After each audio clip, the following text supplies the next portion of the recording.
મસ્ત બે લાઈન છે દોસ્ત. કોણે લખી છે મને ખ્યાલ નથી, પણ બહુ ગમી મને, એટલે તમારી સામે શેર કરું છું કે झरनों में इतना सुंदर संगीत सुनाई न देता, झरनों में भी इतना सुंदर संगीत सुनाई न देता अगर उनकी राहों में पत्थर न होते. આ વાત અમુક અંશે એમ કહેવાય ને કે આ માણસના જીવન સાથે પણ ક્યાંક ને ક્યાંક સંકળાયેલી હોય એવું લાગે. માણસનું જીવન પણ સંઘર્ષમય છે ને કહેવાય છે કે સંઘર્ષ વગરનું જીવન પણ નકામું છે, અને સંઘર્ષ જીવનમાં હોવું ખૂબ જ જરૂરી છે.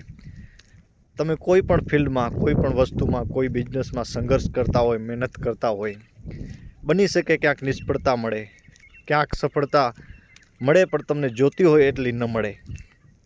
તો અમુક અંશે માણસ નેગેટિવિટી વિચારવા લાગી જાય છે, નેગેટિવ સોચ થઈ જાય છે માણસની અમુક વખત. તો અમુક પ્રકૃતિ પાસેથી પણ આપણને એવી પ્રેરણા મળતી હોય છે દોસ્ત.